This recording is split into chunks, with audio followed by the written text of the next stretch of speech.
You guys were basically stealing people's stuff and not paying them, and then he wound up murdered. What was that? Also, the programmer said you were basically stealing people's things and not paying, and then he ended up being killed. Gruesome. What was that?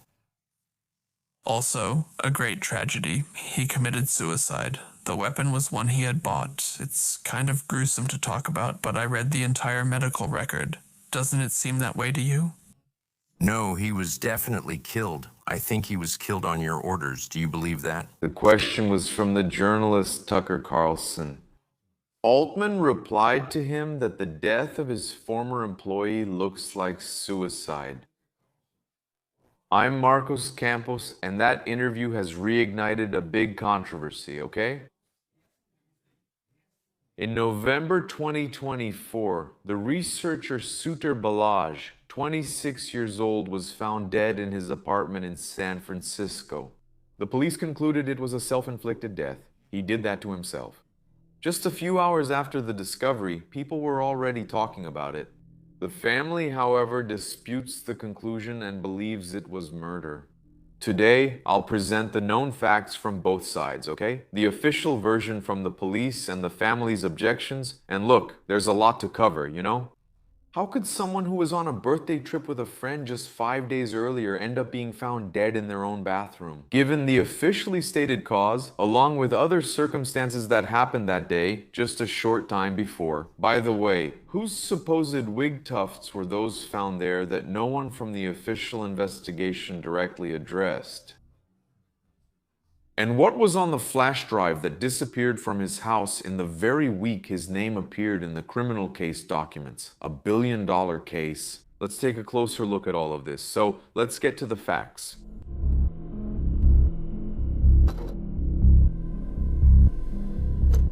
Suchir Balaji was American, born on November 21, 1998 in Florida. The family had just arrived from India. They went to the United States the previous year, and right after Sutir was born, they moved to Cupertino, California. His parents worked with technology, so Sutir grew up in that environment, you know, with people programming around him since he was a child.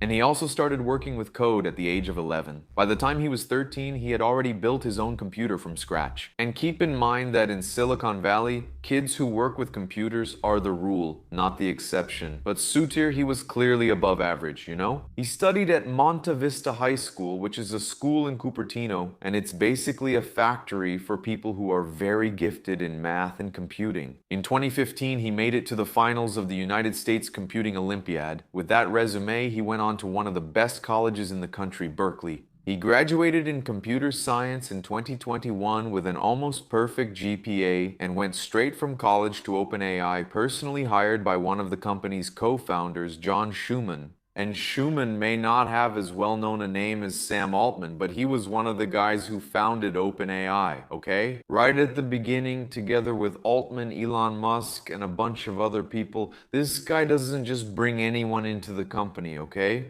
When he bet on Sutir, it was because he really saw the potential, a key piece right there, exactly at the moment when the company needed it, you know, while it was getting structured and all. Sutir spent almost 4 years at OpenAI from November 2020 until August 2024. He worked on several projects, but there were two that were important, you know, for the story. The first was WebGPT, right? Which was an earlier version of what we know today as ChatGPT. The second and most important was his work on GPT-4. It's kind of the brain behind GPT, right? Which the whole world started using from 2022 onwards. That's right. And Sutir was one of the guys responsible for collecting and organizing all the internet content that was used to train this AI. In other words, Sutir got his hands on the most valuable code in the AI industry at that moment. And just so you get an idea of how important he was inside the company, years later, when he had already passed away, John Schuman himself wrote a tribute to him, saying the following, that Sutir's contributions were essential and that the project wouldn't have succeeded without him. But at some point between the daily work at OpenAI and the launch of ChatGPT to the public, something started to bother Sutir. And here may be one of the major links in this chain. For you to understand, the way the company collected material to train ChatGPT, in Sutir's opinion, was at the very least problematic. OpenAI would take books, newspaper articles, reports, internet posts. They took all of that which was online without asking anyone for permission, without paying anyone. And that huge mass of content became the brain of the AI, which was later sold as a product by the company. All of this according to Sutir's reasoning, okay? In the beginning, according to what he himself said in interviews later, he thought that work was for research, pure research, with no commercial purpose. But when he realized that he was actually building a billion-dollar product on top of things that for him hadn't been properly licensed, he started to delve into American copyright law on his own. No, he wasn't a lawyer, obviously he was a programmer, but he kept reading, smart guy, and the more he read, the more convinced he became that it was illegal. Let's be clear, everyone, that was just his interpretation. OpenAI denies all of this to this day, contests it in court, and no American court has decided up to this point whether training AI with protected data is or is not a copyright violation. Imagine if that changes the court's understanding, huh? The global mess that would cause, huh? In August 2024, Suchir decided to leave, and he said to anyone who would listen a phrase that would become his signature line in every article after that. If you believe in what I believe, you have to leave this company. He left, and he didn't leave quietly. On October 23, 2024, he posted a piece on his personal website with a title that, in Portuguese, goes something like this: "When does generative AI qualify as fair use?" And it's a pretty heavy text full of calculations. Sutir tried to show, using math, that ChatGPT doesn't pass a specific test that American law uses to decide whether the use of content is legal or not. And his argument was this: artificial intelligence wasn't being used for education or research. It was simply being used to create substitutes for the original content. Direct competition with writers, journalists, and artists. The material the AI had consumed had been written by people, and the AI kind of needed to copy it, On the same day, the New York Times published a long feature on him on Suchir. It was the first time a former OpenAI employee publicly made this kind of accusation against the company. In that interview, Suchir said a phrase that even went viral. In his opinion, generative AI did more harm than good. Then, on November 18, 2024, the case took a turn in a U.S. court filing, filed by the lawyers of the New York Times itself. And here, some context is important, okay? The newspaper has a billion-dollar lawsuit against OpenAI for improper use of content. The lawsuit is still ongoing with no final decision yet. These lawyers then pointed to Suchir Balaji as one of the people who might have relevant documents to support these accusations.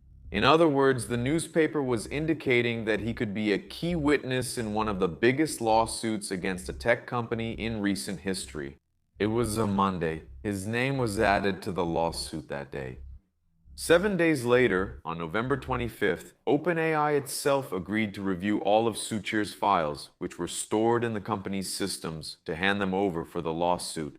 In other words, the company agreed to go in, gather everything he had produced during the almost 4 years he worked there, and send it to the plaintiffs. And it was on that same day, the 25th, that Suchir's mother, Purima Ramaral, started to get worried about things, okay? But for you to understand why she started to worry, we need to go back about 4 days in the timeline of this story, okay? November 21st, Suchir turned 26 years old. And what he did on his birthday, according to his family, wasn't the behavior of someone who was depressed or about to take their own life. He was on a trip with a group of people. He had gathered his high school friends and gone to Catalina Island in Southern California. It was a backpacking trip, hiking with a whole group. And in the photos that came out later, Suchir looks really happy, smiling, relaxed, like he was actually having fun, at least apparently. The friends who were with him even told the press that he was acting normal, making the same jokes as always, and that they were even planning to take another trip to Alaska. And the next day, November 22nd, he went back to San Francisco. And at the end of that afternoon, he talked to his father on the phone. Just a regular father and son conversation, just small talk. Suchir talked about the trip, said he was doing well, and they agreed to meet in January at a technology event in Las Vegas. His father hung up, thinking he would talk to his son again in a few days at most. But that was the last documented conversation between the two. And everything I'm saying here, guys, is super important because of what's about to happen next, okay? Including this. At night on that day, Suchir ordered dinner for delivery. There are even security camera images from the building showing him with the food in his hand. He went to the front desk, picked it up, everything was fine. He's walking normally, it doesn't look like he's, drunk, drugged, anything like that. He's totally normal. He picks up the food and then goes up to the apartment. Upstairs, he sat at the computer, supposedly, and started searching for things. Later, the authorities even confirmed that the things he searched for were about the anatomy of the human brain, which is, let's say, at the very least, an intriguing detail, isn't it? From that night on, no one had any more contact with Suchir Balaji. Saturday, Sunday, Monday, 3 days went by without any news from him. His mother began to find the silence odd. She called but got no answer, sent messages with no reply, spoke to his friends, and no one knew anything. On Monday, November 25th, she went to the apartment herself. She knocked on the door, but no one answered. That same night, she called the police. And in that first conversation with the police, she was told that very little could be done at that moment. On Tuesday, November 26th, she returned to the police station and submitted a formal request. So the police went to the address, a building called Akimi Apartments, located on Buchanan Street in the Lower Haight neighborhood, there in San Francisco. It was the 4th floor, apartment 409. Around 1 in the afternoon, they asked the building management for access and went in. And what they found inside that apartment will really depend on how you look at the controversy the family is raising, okay? According to the official version, the one that came out in the first hours, even to the press, they found Sutir dead in the apartment bathroom with a gunshot to the forehead. His pistol, a Glock that he himself had bought at the beginning of that year and registered in his own name, was under his leg. The police then ruled it a self-inflicted gunshot. There was no sign of forced entry, no evidence of a struggle with a third person. Nothing was stolen. Here's the strongest physical argument for the official version, one that no other version has refuted to this day. The only entrance to the apartment, the front door, was locked from the inside with a double lock. The windows on the 4th floor only opened about 10 centimeters, just enough for ventilation, but not enough for someone to get through, right? The building's electronic records, that camera system, proximity card that shows who used the card to get through, the security camera footage. Nothing was recorded entering that apartment during the time frame when Sutir is believed to have died. So for the police, case closed. The only person in that apartment during those hours was the victim himself. The mother was notified by phone that same day, and according to what she said later, that was the last time the police spoke directly with the family about the case. The 3 closest friends of Sutir, one of whom had traveled with him to Catalina 5 days earlier, and another colleague as well, who was even a colleague at OpenAI, were never interviewed by the investigators of the case. Always according to what the family reported to the press, okay? Then, in the following weeks, it was Sutir's parents who started asking the questions. Questions that, for them, no one had answered. The first thing that caught their attention was that there was no suicide note. Nothing on the computer or phone, no handwritten note. It's important to give context here, okay? The absence of a note alone isn't proof of anything, alright? Because according to studies on suicide, in most cases, there is no note left behind. It's more of a rule than an exception, okay? But taken together, with everything that comes next, the family sees it as another thing that doesn't add up. Second thing, the state of the apartment, according to the parents' description and the private experts they hired later. The place wasn't just messy, it was turned upside down. As if someone had been looking for something specific and went through everything until they found it. The bathroom trash can was turned upside down, far from Sutir's body. His wireless earbuds, the AirPods, were lying there on the floor, stained with blood. And there, at that scene, 2 clumps of wig hair, synthetic clumps like that, soaked in blood at the entrance to the bathroom. It's worth noting something important that appeared in a report by the SF Standard in January 2026. Okay? The images from the officers' body cams, the cameras that are attached to their bodies. So they entered the apartment, and these images show that the blood was concentrated there in the bathroom area, and also at the entrance to the bathroom, and not spread throughout the apartment as the family claimed in interviews. And this doesn't close the case for either side, but it's a fact that deserves to be presented here, right? Well, the third thing, Sutir's computer was on, with the screen open just the way he left it. And according to his mother, a specific item was missing from the apartment. The flash drive that Sutir kept in a specific spot. According to the family, this flash drive also had information related to the New York Times case. When the parents entered the apartment after the police cleared it, that flash drive wasn't where it usually was. And then there's a fourth thing. And this is one of the most talked about things, okay? The security camera in the building's elevator had its wires cut. That's an important detail, right? It wasn't a camera inside his apartment, it was the building's elevator camera. Sutir's mother posted a photo of that camera on social media months later, claiming that the wires had been cut about 7 days before her son's death. Given all this, Sutir's parents hired their own forensic experts.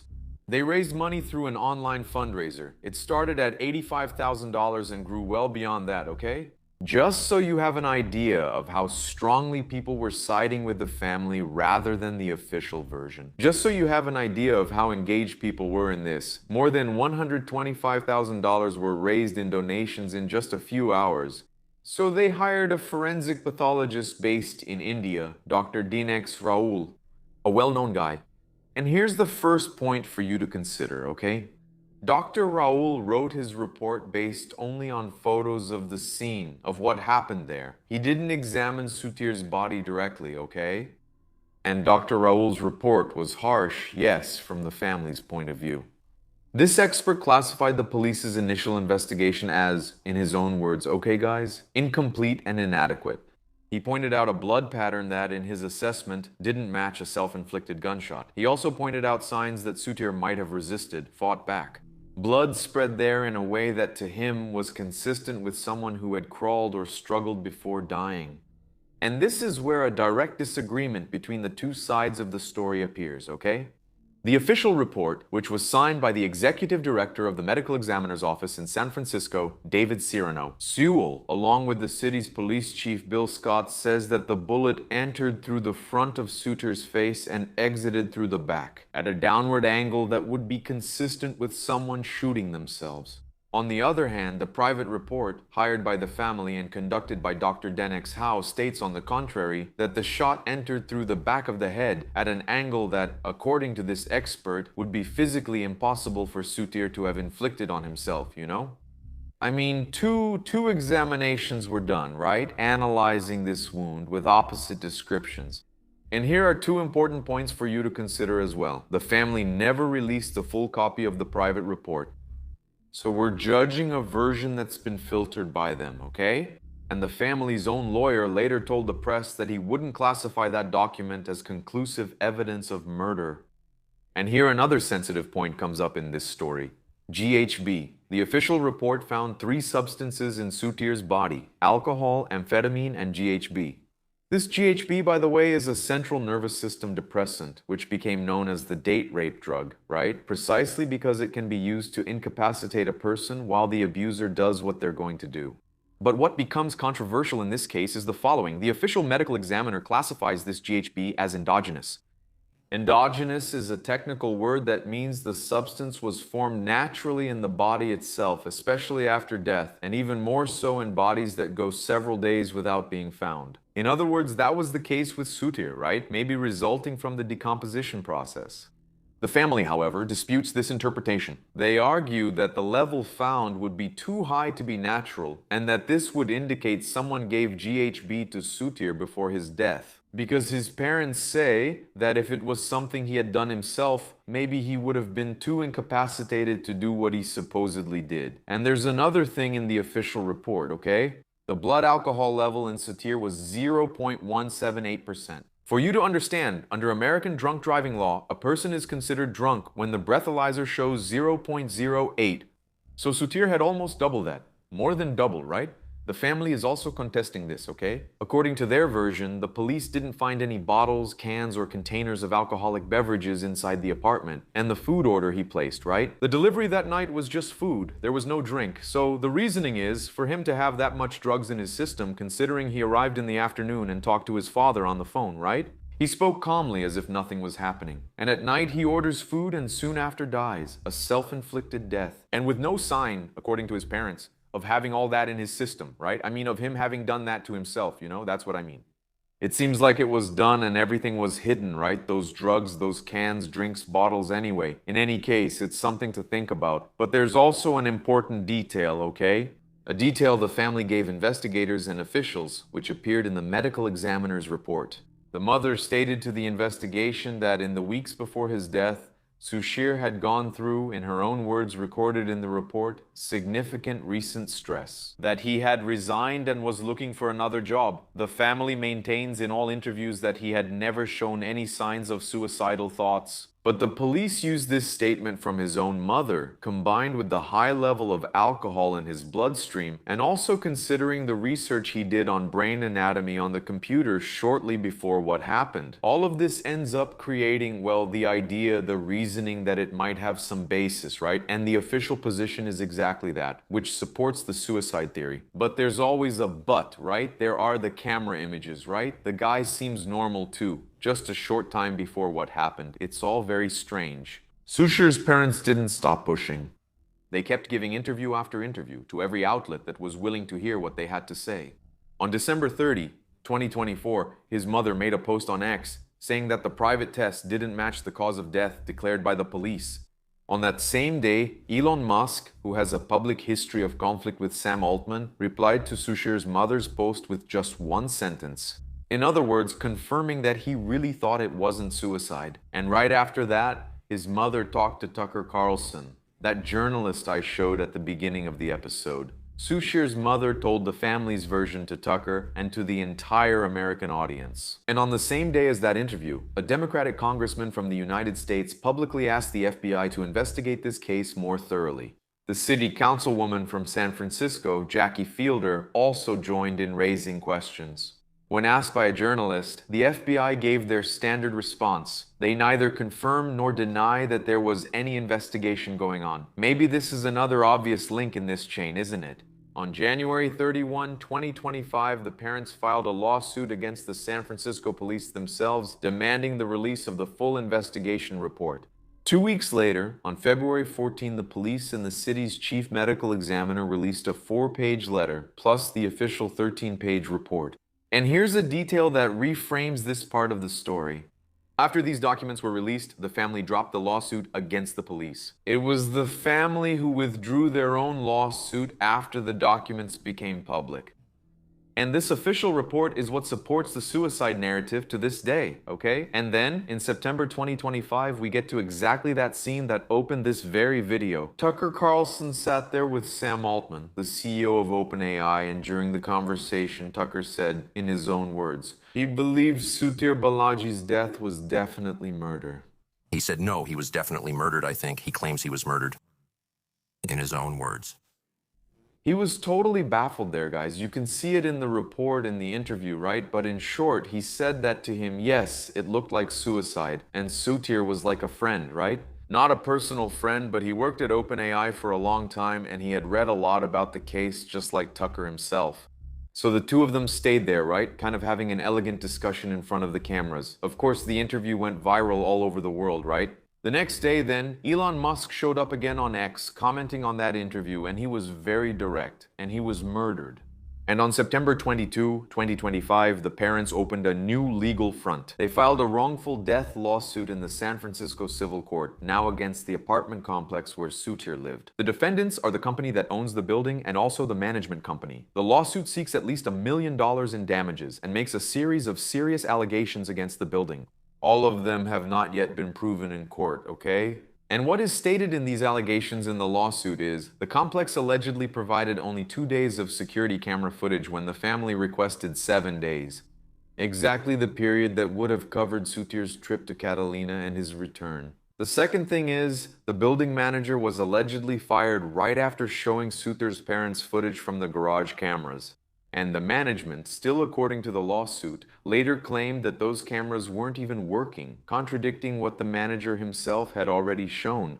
And there's more. An exhaust fan was allegedly installed in Sutir's apartment after his death without notifying the family. Fourth, packages addressed to Sutir that arrived at the building after his death, and some of these packages, according to the claim, were related to his work as a whistleblower. The packages reportedly vanished from the building without explanation. Why is this important? Because if the family's theory is correct, someone would have had to enter that apartment without Sutir knowing, or together with him, and the building's cameras would have to show who went up and down on that floor, right? For the family, providing only 2 days of footage instead of the 7 that were requested, could seem suspicious, right? For the building, however, it could have just been administrative negligence, lost files, overridden system. But here I need to go back to a rather bizarre detail of the whole story, which is that clump of wig hair. Remember? Yeah, there are some weird details in that scene. No one has publicly explained that. Not the police, not the supporters of the suicide theory, not even most of the journalists who covered the case. Because at the entrance to the bathroom in the 26-year-old AI researcher's apartment, 2 clumps of synthetic hair soaked in blood were found. From everything known about Sutir's lifestyle, and from every photo and every account from his family, he didn't wear a wig, he didn't have extensions, nothing like that. He also wasn't the type to dress up. For example, he didn't have a known girlfriend at the time of his death to justify that fake hair there in the house. The rest of the wig was never found, okay? Nowhere in the apartment. And according to the family, the police don't mention this detail in the report. The theory that the parents and the investigators they hired support is as follows. Someone entered that apartment using a wig as a disguise. Then, inside the apartment, there must have been some kind of confrontation, a fight, right? That's what was claimed by the experts they hired. And then the wig fell there. The guy, I don't know, in his rush, ran out and didn't notice. This family theory tries to fit all the other disputed points. The apartment being ransacked. That would be a sign of a struggle. Or of searching for something specific. The flash drive, maybe. The GHB in his blood. Also, according to the family, it would have been administered by this person to incapacitate Sutir before the shot. The elevator camera with the wires cut would be the way this person used to get in without being recorded. And the disappearance of the flash drive, right? That would be the practical motivation for everything. What could have been on it? If there really were documents that could compromise someone in the lawsuits against OpenAI, that whole New York Times thing and all. Now, before rushing to settle on a version, it's important to make one thing clear as well. All of this is a theory built by the family and the experts they hired, okay? No public authority has confirmed this as fact. Meanwhile, the police have strong physical evidence supporting the suicide theory. Gunpowder residue on both of Sutir's hands, his DNA on the weapon. The front door was locked from the inside, and the windows were so small that not even a skinny little child could get through them. The building's electronic records don't show anyone else entering the apartment during that time, and Sutir's research on brain anatomy. Hours before what happened, right? The mother's own statement recorded in the official report saying that he had been dealing with recent stress. For the police, all of this closes the case. The official version isn't absurd, is it? It just wouldn't explain, according to the parents and the family's experts, the tufts from a wig and a few other details. The missing flash drive, the cut wires from the elevator camera, the building manager fired right after showing the footage. It almost seems like that Celso Daniel case, doesn't it? Everyone who gets involved ends up dying or disappearing. And there's also the thing with the packages that arrived for him, which disappeared, right? They were supposedly connected to the case. Not to mention the conflicting reports, right? One report says the bullet entered here, another says it came from behind. And now what we actually have is Sutir, no longer alive to testify. So everything he wrote or said while he was alive is now treated under American law as indirect evidence. And what does that mean in practice? It means that defense lawyers, in any case against OpenAI, can argue for the exclusion of these statements precisely because the person who made them can no longer be questioned in a deposition. It's unusual, isn't it? This observation is part of the public debate around the case. The copyright lawsuits against OpenAI are still ongoing in the American courts. Sutir's name appears in the documents as one of the people who might have relevant material. OpenAI denies everything. And so far, no American court has decided whether the company did or did not violate any copyright law. Sutir's parents are still fighting. Well, guys, the official version has been closed since February 2025, okay? The San Francisco police show no sign that they're going to reopen the case unless some new and very strong evidence appears. For the police, the city's chief medical examiner for the physical exams ruled it a suicide, and that's it. Sutir Balaji died 5 days after turning 26. He helped create one of the most important technologies in recent history, and was the first person from inside that company to publicly make this kind of accusation against the company. A month later, he was dead, and what we have is everything I've presented. Two interpretations of the case still coexist to this day. Based on the information that exists that I've shared with you here, what would you say about this case? Leave me a comment and subscribe to the channel because there are at least 3 episodes every week. I want to know what you thought about all these details. Comment what you think is the most compelling evidence the police have and what the family claims. Deal? Don't forget to like and leave your comment. If you don't want to talk about the case, at least drop an emoji. Become a member if possible. It really helps me make these videos. Deal? Thanks for your company. A kiss from the redhead. See you next episode.